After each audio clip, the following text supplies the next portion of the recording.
You guys are setting the examples. You are influencers on the internet, so it's so important that you guys are out there online, kind of providing that example of how to behave online. It's the same as in real life, and you provide that sort of message emanates out from you. I started on YouTube when I was 16, so 10 years ago. After only about 6 months, I started to get all of these death threats and daily cyberbullying and abuse, and we know where you live and we're going to get you and all this. I went to the police about it at the time because there was nothing like Stop Speak Support back then. That's the only sort of like place I thought I could be safe. Yeah. And they said, just stop making videos. Oh no! Back in kind of like the Wild West days of the internet, it was this sense of anonymity. You can literally say whatever you want to anyone, but it was more that if you were a bystander in the situation, if you saw it, if it was happening to someone you knew, or you knew the person that was, engaging in this abusive behaviour, what do you do? And it just seemed like for so long it wasn't clear, like, how do you react? Like, how do you report something, get for help? What do you do to help the victim? What do you do to make it a better place for someone that's engaging in abusive behaviour? And that's why I think it's so good that something like Stop Speak Support has come along.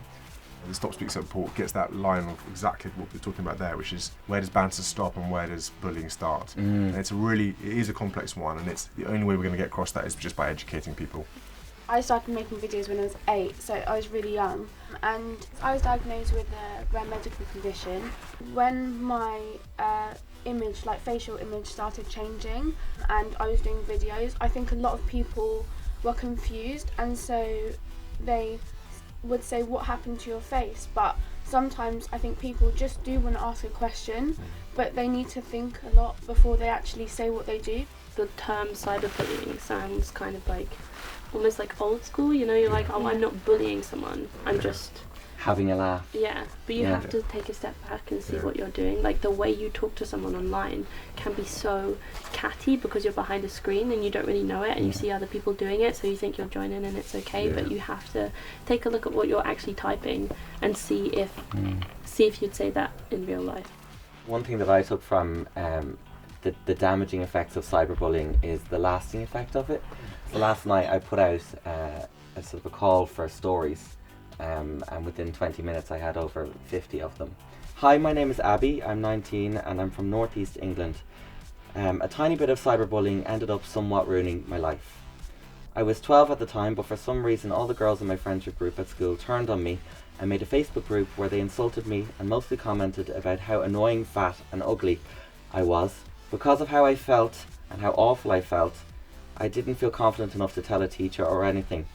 My mom found it hard to help me, and she just saw that I was sad each day and getting worse. The fact is, they didn't see it as cyberbullying. They probably didn't even know what it was, and there's a good chance most of them don't even remember doing it. I wish there was someone to support me when I needed it. Brilliant for her for speaking out about it. It's fantastic and so brave and important people do that, because the more stories we hear about that, the more we can understand and truly sort of formulate a plan to tackle it and deal with it. Hearing that story again reminds all of us why we're here. At what point did cyberbullying sort of enter your world or your interest? Why did you want to pursue something like this? Was it because you became a dad? Well, yeah. I mean, no, it did. It had an impact. I mean, obviously, me being a dad, I want to make sure that my children and all the future children are protected in a way that Abby and others haven't been. But also, my work with the air ambulance as a HEMS pilot, I've been to a number of instances where sadly young people have taken their lives due to bullying. And you see the devastation it causes the family, and it lives with you a long time, and you just don't want anyone else to go through that. So for me, there has been a personal kind of calling towards this, and I didn't realise quite how bad it was until I started looking into it, and then we realised we needed a task force to deal with this. And I have to commend the fact that the industry has come together to tackle it. They do want to get a grip of it. Have they done enough to date? The big players like Facebook, YouTube? I think it's been challenging for them. I think convening them all in one room has been crucial. They need to understand that with the influence they have, and you guys will understand this as well because you're in that sort of position, with your influence comes great responsibility. And I think it's really important they understand where their influence and responsibility lies, and we need to up our game, unilaterally and across society to kind of deal with it. When the banter turns bad, remember, Stop Speak Support.